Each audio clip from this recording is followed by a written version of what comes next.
Saudações, seja bem-vinda, seja bem-vindo, seja bem-vinde, né? Você que está aí acompanhando esse curso, já viu meus colegas falando, agora vamos bater um papo aqui, nós, né? E outros colegas que virão nas próximas aulas também, que com certeza vão enriquecer ainda mais esse conteúdo que a gente já está aqui trabalhando com todo carinho para poder apresentar para vocês.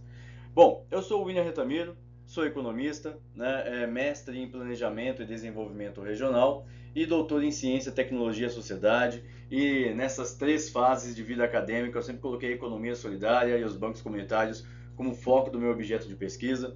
Atualmente eu integro, né, a Comissão de Economia Solidária e Responsabilidade Social do Corecon São Paulo e também do Conselho Federal de Economia. E aqui a gente vai bater um papo, né, sobre democratização das finanças alternativas, solidárias, né, e as questões de sustentabilidade para as instituições que atuam nesse segmento. Bom, para poder já bater um papo com vocês, né, eu vou dar uma ideia do que a gente vai falar. A gente vai falar sobre uma profanação. Que profanação é essa, né? No meio de um curso como esse, de um bate-papo como esse, mas você já vai entender já, tá? Crise no apoio aos bancos comunitários de desenvolvimento, às finanças solidárias, pesquisa e os resultados da pesquisa que foi realizada, né? E algumas considerações finais que a gente vai bater um papo sobre isso, que são assuntos importantes para você que está acompanhando esse curso, que pretende, né, iniciar uma atividade de moedas sociais, de bancos comunitários na sua comunidade, no seu território. É bom você já entrar sabendo que a gente precisa pensar ao longo prazo, né? Nós temos já os bancos comunitários, como os meus colegas que antecederam, já demonstraram que é uma luta, né, constante, contínua ali para poder fazer o que é necessário para o desenvolvimento econômico e social de uma comunidade. E essa luta precisa sempre ser aprimorada, ser entendida, ser lapidada com instrumentos das diferentes formas. Afinal, como já dizia um antigo filósofo, né, o que a diferença entre o veneno e o remédio é o tamanho da dose. Então, utilizar de alguns instrumentos, né, de gestão para se aprimorar as ações de um banco comunitário nas relações das finanças solidárias que leve o conhecimento e o bem-estar da sociedade é fundamental para a gente poder ter uma sociedade mais adequada, mais tranquila, desenvolver essas ações. Então aqui, pessoal, nós vamos trabalhar com instrumentos, né, que pensem a análise crítica de um processo de gestão e de intervenção no meio de uma comunidade. Aqui a gente vai começar falando de uma tecnociência, né? A tecnociência, ou seja, é um ofício, né, decorrente de um saber. É que existe um ofício convencional que usa essa tecnociência para acumulação de capital, para centralização de poder, né? Ou seja, não tem uma relação, né, ali, uma ação intelectiva ali do ator, né, social em relação ao produto e serviço, enquanto nós temos a tecnociência solidária, que essa já é uma questão de propriedade coletiva dos meios de produção, né, para poder fazer um acordo social de que o controle autogestionário e cooperativo ele visa a apropriação coletiva do conhecimento, do produto e do serviço. Então, essa tecnociência que a gente vai concentrar aqui, a tecnociência solidária, que faz uma profanação, digamos assim, para os aspectos no sentido da economia convencional. Né? Todos nós ouvimos já falar, talvez aí, de o chamado Prometeu acorrentado, né? Que pegou o fogo dos deuses, né? Que simboliza a sabedoria e levou para as pessoas comuns, e com isso, né, Zeus condenou Prometeu a viver eternamente no alto de uma montanha com uma águia o castigando pela eternidade. Ou seja, quando se trabalha um processo de trazer um conhecimento que está em poucas mãos e leva para esta comunidade, é uma ação de levar um fogo de conhecimento, né? Ou seja, para os detentores desse poder, nós estamos fazendo uma profanação. Afinal, por que precisa saber disso, né? Então, a ciência e a tecnologia, muitas vezes, ela não proporciona o desenvolvimento econômico coletivo, né? Falta, sempre fica concentrado na mão de poucas pessoas desse poder. Então, nós temos uma captura das pessoas, né, do indivíduo pelo fetiche, né, de dispositivo contemporâneo, que é o nosso dia a dia, que é o nosso aparelho de celular, que nos leva ali a só viver ali no Instagram, na urgência do WhatsApp e tudo mais. Então nós somos capturados dessa forma, todos nós somos, né? Então, o mercado financeiro, ele atua com essa divindade pós-moderna e coloca o Deus mercado, criando malafaias aí do sistema financeiro, no sentido de profanar, de propagar, perdão, né, esse processo de que o Deus mercado financeiro é que tem que demandar. Ah, que nós temos que sempre ouvir o Deus mercado financeiro, porque ele é que vai ficar com mau humor e pode atrapalhar a vida da população. Ou seja, nós estamos vivendo um processo no qual foi um dispositivo financeiro, né, de política monetária que foi capturado pelo mercado. Né? Então esse Deus mercado faz com que esses economistas discutam, né, sobre essa tecnociência, se está contida, se ela é submissa, né, e o conhecimento necessário para se passar isso.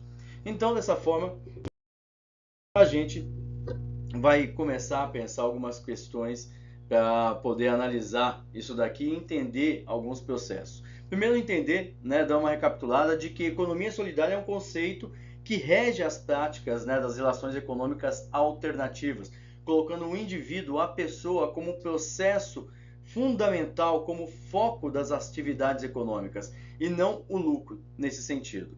E dentro da economia solidária nós temos as finanças solidárias, que objetivam trabalhar com a democratização do acesso financeiro, por intermédio de microcrédito, de ações das moedas sociais, dos bancos comunitários. E dentro das finanças solidárias nós temos uma adequação sociotécnica, né? Ou seja, os bancos comunitários podem ser considerados uma adequação sociotécnica, porque é essa questão da adequação sociotécnica que faz a profanação daquilo que estava em poucas mãos ser distribuída para uma comunidade em prol desta comunidade para desenvolver a atividade socioeconômica de forma melhor adequado. E o banco comunitário é um instrumento, né, que é uma adequação sociotécnica de uma questão convencional. Como a professora Carolina, que me antecedeu, a Carolina Pupo antecedeu, quando se fala em banco já se pensa uma instituição gigantesca. Não, mas o banco é ali uma concentração dos valores financeiros para poder se desenvolver o processo de intermediador nesta linha para poder pensar. Então é um instrumento de acesso para que serve como um profanador da questão convencional das finanças solidárias que estão ali na economia solidária.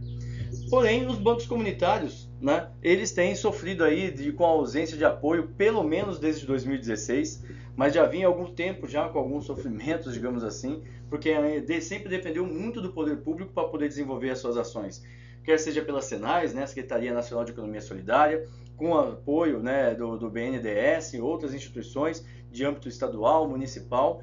Então, pensar a autossustentabilidade financeira de um banco comunitário para quando você desejar, né, criar na sua comunidade, junto com outros companheiros e companheiras, desenvolver esse processo, já é necessário pensar como vai se sustentar. Para além do apoio do poder público, o que a gente precisa crescer, desenvolver para ter essa situação da autossustentabilidade e ficar menos vulnerável, principalmente a questões de ordem política, por exemplo, né, porque se muda o prefeito, o governador, se muda o presidente, a gente já sabe muito bem o que acontece, que muitas políticas que são fundamentais para a sociedade podem sumir ou serem precarizadas nesse sentido. E por isso nós temos alguns instrumentos, né, que a gente pode dialogar e pensar sobre uma possibilidade, né, a hipótese de que se viessem a ser empregados, ser autorizados, né, ou aprovados na Câmara, o que aconteceria? E um deles nós temos aqui é o projeto de lei, né, 97 de 2003, que objetiva fazer com que os bancos comunitários possam fazer a sua captação direta junto ao público, assim como os bancos convencionais fazem, qualquer outro banco convencional, cooperativas de crédito, tanto mais e tantas outras costumam fazer. Só que os bancos comunitários ainda não podem fazer isso por questões legais, e se fizer isso sem autorização, sem a autonomia, obviamente está incorrendo em crime contra o sistema financeiro. Então é bom a gente conhecer o que é possível e o que não é, o que é legal, o que é autorizado, para poder transitar dentro dos processos legais, que é algo fundamental, mas sem esquecer que pode ser aprimorado, pode ser debatido, e as audiências públicas são fundamentais para poder sensibilizar e levar o tema das finanças solidárias como pauta fundamental para o crescimento nacional. Então aqui nós desenvolvemos esse processo e tem o decreto também de agosto de 2023, o 11646, que fala sobre economia de impacto. Então aqui, para poder dar uma revisada, né, a um outro material da nossa professora Carolina Pupo, que mostra onde estão divididos, né, onde estão localizados os bancos comunitários. E segundo a Rede Brasileira de Bancos Comunitários, nós temos aproximadamente 152 bancos comunitários distribuídos em 22 estados, 90 municípios, 250 mil usuários e aproximadamente 28 mil comércios que já trabalham com os bancos comunitários e utilizam o banco comunitário, e aproximadamente 800 milhões de reais em moeda social foi transacionado no ano de 2023. Ou seja, nós vemos a substancialidade que tem isso. E quando a gente vai começar a pensar como é que esses bancos podem desenvolver, em uma pesquisa feita, destacando vários materiais, né, vários artigos, identificamos que não se tem nenhuma discussão, nenhuma pesquisa mais prática sobre fundo de aval. Fala-se muito da importância do fundo de aval, que é importante essas pesquisas também, né, são fundamentais, porém, que estude a gestão, a captação, como é que vai se desenvolver para um banco comunitário, ainda está faltando algumas coisinhas. E com base nisso, a gente procurou desenvolver a nossa pesquisa nesse sentido. E fomos entender, quando se fala em economia solidária, o que está se falando, né? Em algumas situações. Aí a gente destaca o que é mais próximo da questão das finanças solidárias. Em microcrédito se fala sobre movimentos sociais, que isso aqui é importante, mas não entra na gestão. Quando se fala de finanças solidárias, se fala em solidariedade, que isso também é de suma importância, mas ainda não entra na gestão. E o mesmo acontece com moeda social, com prática em educação e autogestão, né, quando vai discutir o agente de crédito propriamente dito, mas não se discute, não se coloca em pauta a situação da gestão. Então, aqui a gente vai chamar, na pesquisa que foi desenvolvida, né, na pesquisa de doutorado que eu fiz, eu coloquei o termo de inversores financeiros solidários, né, que poderiam se chamar investidores. Porque investidor também é aquele que coloca, no espanhol, investidor é inversor, né? Então, nesse sentido, o inversor no sentido de mudar o sentido também. Ao invés de aplicar em uma economia capitalista convencional, em um banco que já tem bilhões de reais, começar a aplicar em bancos comunitários, como forma de desenvolver uma comunidade, coisas do tipo. Então, nesse sentido, a gente vai começar a analisar essas questões dos bancos comunitários que foram pesquisados, né? Nós temos aí, na pesquisa nós selecionamos 8 bancos comunitários, 3 responderam que aceitariam e 2 só que deram continuidade no processo, mas foi o suficiente para a gente poder ter uma boa ideia, uma boa dimensão e estudar a viabilidade desse processo, né? Então, com isso, nós discutimos, nós vamos chamar aqui de Banco A e Banco B, né? Um estava em São Paulo, com aproximadamente 40 mil pessoas na comunidade que ele atendia, e essa comunidade tinha uma renda média de 3 salários mínimos, 3,1 salários mínimos, e outro no Rio de Janeiro, né? Com uma comunidade aproximada de 23 mil pessoas e a renda média lá de 3,6 salários mínimos, né? Então, nisso, nós analisamos que essas duas comunidades, né, nós fizemos uma pesquisa, né, por intermédio dos gestores dos bancos comunitários, e essas foram a quantidade de respostas. No banco A, 37 pessoas responderam, e no banco B, 59 pessoas responderam ao nosso questionário. E aqui a gente verificou, a primeira coisa que a gente perguntou, olha, se o banco comunitário pudesse captar recurso direto, né, se ele fosse autorizado para isso, você aceitaria colocar o seu dinheiro ou parte da sua aplicação financeira mensalmente em um banco comunitário?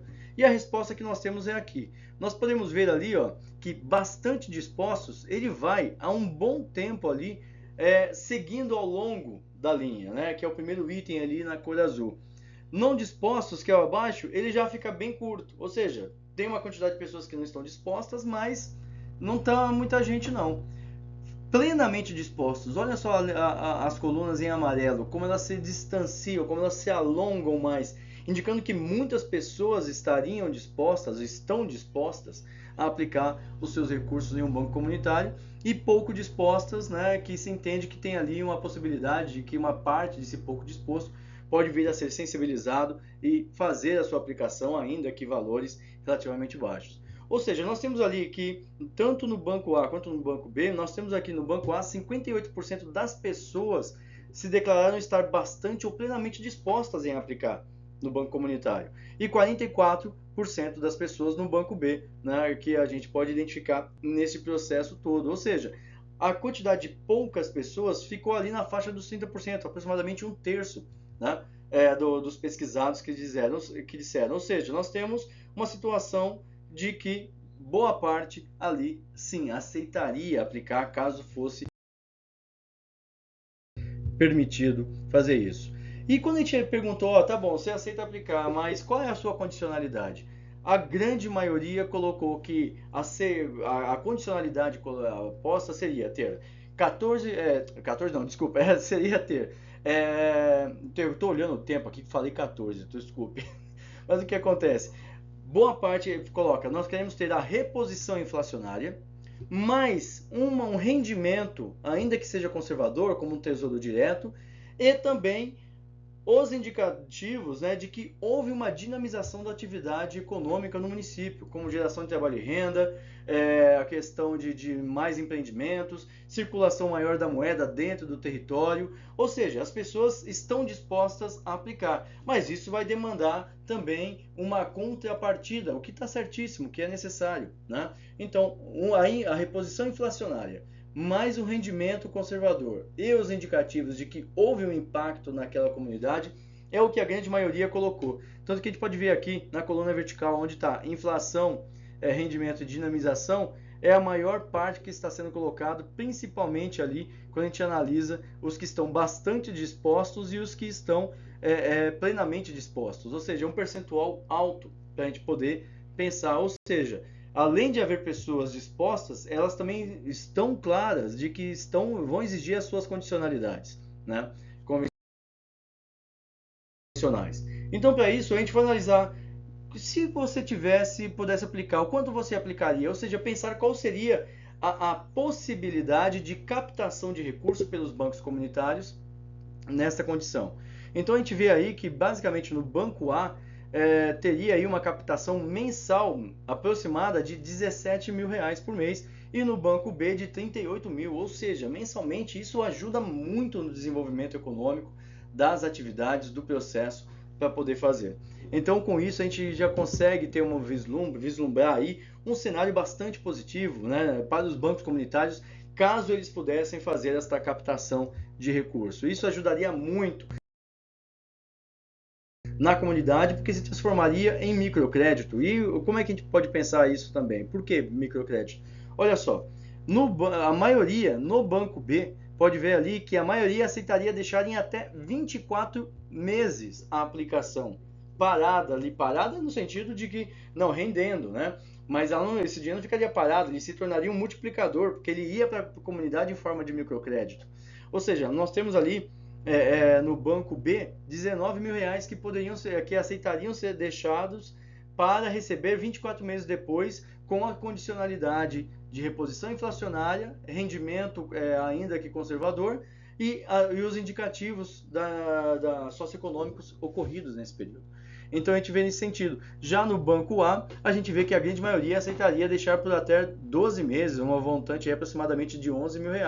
Ou seja, uma questão de microcrédito, né, ou nanocrédito, com curto espaço de tempo para poder se fazer ali em torno de 6, 8 meses, entre a captação, fazer um empréstimo de 6 a 8 meses, retornar esse empréstimo e pagar o inversor financeiro solidário que aceitasse essa condicionalidade.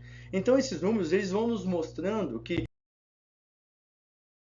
são números pequenos, com certeza, mas para uma comunidade, para um banco comunitário, pode fazer muita diferença.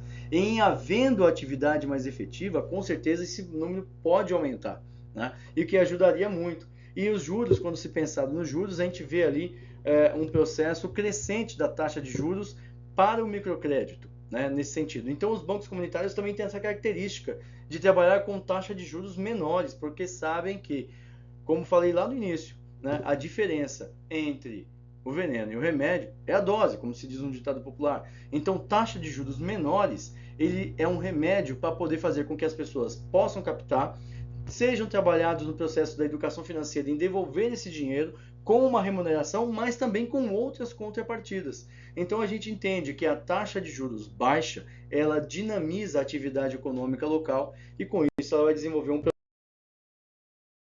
processo maior. E quando a gente analisa, né, essa questão da análise, nós vemos aí que ao final do processo, o resultado mensal final é positivo para qualquer uma das condicionalidades, no banco B de 18 a 24 meses, ou de captação de 6 a 12 meses para poder serem deixados e mantidos em uma aplicação junto ao banco comunitário, e a mesma coisa para o banco B. Ou seja, existe a possibilidade, existe o potencial de captação, o que não existe ainda é a autorização. Então é por isso de se pensar as políticas públicas em finanças solidárias é fundamental para ter um bom desenvolvimento nesse sentido. E com isso a gente verifica o resultado ao final do ano, que pode parecer pouco quando se pensado somente nesse processo, mas só que o valor agregado possível ante a dinamização da atividade econômica e o bem-estar da comunidade por meio da atividade econômica ajudaria muito. Porém, os bancos comunitários têm esses desafios, né? Que além de ter esses processos legais que ainda não lhes permitem, né, fazer essa captação direta, ainda tem outras situações de desafios de gestão nessa linha. Então aqui a gente vai discutir 3 áreas fundamentais para que os bancos comunitários possam pensar. As dimensões da sustentabilidade, normalmente quando fala de sustentabilidade, já pensa na sustentabilidade ecológica, né? Mas existem outras dimensões de sustentabilidade: a social, a econômica, a espacial, a institucional, a política. E aqui a gente vai analisar algumas delas para a gente poder debater. E aqui a gente vai começar pela institucional, que é a academia, as universidades. A importância das universidades participarem nesse processo, porque elas é que vão qualificar os novos pesquisadores e elas vão identificar essa divisão social, econômica e política dentro de processos econômicos e dentro das comunidades, e vai poder desenvolver a sua função social de uma universidade para poder intervir no território, participar, colaborar e compartilhar o conhecimento no território, porque muitos desses bancos comunitários precisam ter a sua qualidade de gestão aprimorada, ter os seus balanços, né, os seus demonstrativos financeiros contábeis, porque quando vier fazer a captação, com certeza o pessoal vai perguntar, mas e aí, esse banco vai conseguir me pagar no final mesmo? Sim, é possível, mediante a apresentação destes estudos, né, de viabilidade econômica, financeira e contábil nesse processo. Então, a relação institucional fica relacionada nesse ponto. E aí nós vamos discutir a questão ainda da academia, mas com uma ciência mais específica, que é a ciência econômica, por exemplo, né? Onde, como nós falamos anteriormente, normalmente nós vemos a questão da economia voltada para o Deus mercado, né? Juros do mundo, juros nacional, conter despesas, fazer cortes na educação, fazer cortes em qualquer outro investimento social. Então isso a gente verifica um processo muito ruim, porque nós vemos que o mundo financeiro ele está ali acompanhando. Todo ano são pagos bilhões, né, milhões de reais para o sistema financeiro por intermédio da dívida pública. Então nós temos que discutir esse processo. Então isso enfraquece o objetivo da pesquisa, né, pela consciência social junto ao conhecimento acadêmico, né? E isso faz uma não replicação do ensino de gestão. Nós temos que replicar esse ensino de gestão para diversas áreas. E neste caso que nós estamos debatendo aqui, para os bancos comunitários desenvolverem melhor as suas atividades, mensurarem melhor as suas estratégias e desenvolver todo o seu potencial. E tanto que é fator que no artigo 3º, né, que nós temos ali da resolução número 4 do Conselho Nacional de Educação Superior, fala ali, vou destacar um pedacinho sobre o ensino de ciências econômicas, né? Os colegas economistas aí que estão vendo este nosso curso aqui, eu destaco aqui, né? Vou tomar a liberdade de ler aqui o que eu coloquei em azul. Dentre as características, né, o perfil desejado, né, do formado, destaca sólida consciência social indispensável ao enfrentamento de situações e transformações político-econômicas e sociais. A ciência econômica é uma ciência social, é uma ciência aplicada. Nós estamos dentro do campo das humanas, embora muitos gostam de falar que nós somos de exatas, porque falamos muito de números. Não, nós utilizamos os números para entender o comportamento humano.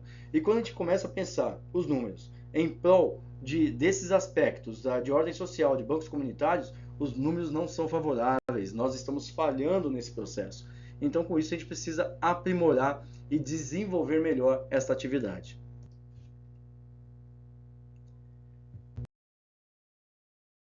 E outro ponto, né, que é o nosso objeto de estudo, de bate-papo aqui, são os bancos comunitários. Né? Nessa pesquisa, o que a gente entendeu dos bancos comunitários? Que ele é fundamental para o combate à pobreza extrema. Porque o banco comunitário, ele chega muitas vezes em lugares que o poder público municipal, que é o mais próximo ali, não chega. Né? Ele está a capacidade de capilaridade dos bancos comunitários e de entender a necessidade e da democratização das finanças e o que isso impacta na vida de milhares de pessoas, como nós vimos aqui, 28 mil comércios, mais de 250 mil pessoas, usuários da rede brasileira de bancos comunitários. A gente vê esse processo então. Porém, ainda depende de transferências públicas. Ou seja, se esse projeto de lei 93/2007, né, ou aplicação, verificar a possibilidade de se fazer a aplicação de outras leis e que autorizem esses bancos comunitários a fazer a captação direta, isso demonstra viabilidade, porque se o Fundo Garantidor de Crédito serve para as grandes companhias financeiras, pode servir também para os bancos comunitários, por que não? Né? Está ali para ser discutido o projeto de lei há muito tempo, ainda está transitando em algumas câmaras ainda, em alguns departamentos, e isso a gente precisa discutir e pensar. Então, depende de transferência pública ainda do banco comunitário, né? Então, fazer ciência em contraponto a uma economia capitalista é a luta dos bancos comunitários, porque os bancos comunitários estão fazendo ciência, né? A ciência que está ali na comunidade, estar ali, tendo por base que ciência, né, é uma questão do saber, e tecnologia é o tecne, ou seja, é o ofício, ou seja, colocar o conhecimento, o saber em forma prática, oficializá-lo para poder desenvolver a atividade, né, de forma social, para a sociedade, ou seja, é a ciência e a tecnologia para a sociedade nesse sentido. Mas o que nós vemos é a ausência de instrumentos financeiros dentro dos bancos comunitários, o que é fundamental para o seu desenvolvimento, né? Para poder saber como ele vai gerir melhor. Não é que eles gerem mal, não, eles gerem muito bem na unha e na luta. A questão é que eles poderiam gerir melhor e difundir mais e captar mais se acaso tivesse o apoio institucional, a dimensão institucional das academias, né, das ciências voltadas de forma mais adequada para a gestão. E isso promoveria uma reestruturação socioeconômica, né, no território. Com certeza faria uma diferença gigantesca. E nós vimos que os bancos comunitários possuem viabilidade. Nós vimos que uma demanda para captação possível de 76% das pessoas que responderam os questionários. Né? Eles aceitariam, a maior parte aceitaria deixar de 18 a 24 meses a sua aplicação financeira e que neste meio tempo o banco comunitário utilizaria como microcrédito para poder gerar mais trabalho, gerar mais renda. Então essas condicionalidades também exigem uma renovação do modo de gestão financeira e estratégica da dinâmica local. Ou seja, pensar a dinâmica local de uma forma que se garanta também uma forma que esse valor vai ser desenvolvido, vai ser retornado depois para as pessoas que aplicaram. Então, isso ajuda também as instituições financeiras solidárias a reduzir os seus juros, né, mediante a sua aplicação. Então, a gente conclui que o banco comunitário ele é viável, né, em relação ao potencial de captação que ele tem, né, mas ele ainda demanda mais estruturação. Então, você que está fazendo esse curso, quando for pensar em incluir ou compartilhar a ideia de se criar um banco comunitário na sua comunidade, no seu território, o que é muito bom, pensa no processo de gestão, nas ferramentas de gestão, pensa qual o potencial de captação no seu território, faça força junto para que o marco regulatório das finanças solidárias seja discutido e aplicado nesse processo para poder se pensar. Né? Então, daí os colegas economistas que estão nos assistindo, se faz necessário repensar os valores e os propósitos da ciência econômica, que está sempre entregue ao Deus mercado. Não estou falando que o mercado financeiro não é necessário, não, ele é importante, mas ele tem que voltar à sua posição original como intermediador. né? E não como dominador dos processos, inclusive das contas públicas, muitas vezes, né? Então, com isso, a gente vai concluir que as finanças, né, precisam ser ainda mais democratizadas. Nós temos taxas de juros altos. A ciência ainda é um desafio para a parte da população, mas não porque essa informação, essa ciência não chegue lá. É porque essa ciência já está lá. O que ela precisa é ser percebida e ser notada para poder desenvolver fazer com que haja o desenvolvimento socioeconômico por intermédio dos bancos comunitários. O banco comunitário é uma ciência aplicada junto a um território, junto a uma sociedade, e isso é fundamental para o crescimento da comunidade como um todo. Bem, espero ter contribuído contigo, né, no seu conhecimento, na sua ideia. Estou à disposição para novas conversas, mas entenda que os colegas que virão trarão muito mais informações para vocês, mais detalhadas, mais específicas, fundamentais para o desenvolvimento do nosso curso aqui. Agradeço ao Conselho Federal de Economia por essa oportunidade, por dispor esse espaço, aos colegas também do Observatório de Bancos Comunitários e Moedas Sociais. Eu tenho a felicidade de participar de ambos, né, tal como alguns outros colegas também, e você continua aqui com a gente, com os próximos colegas que vão com certeza falar muito mais coisa melhor do que eu comentei aqui com vocês. Até a próxima. Tchau, tchau.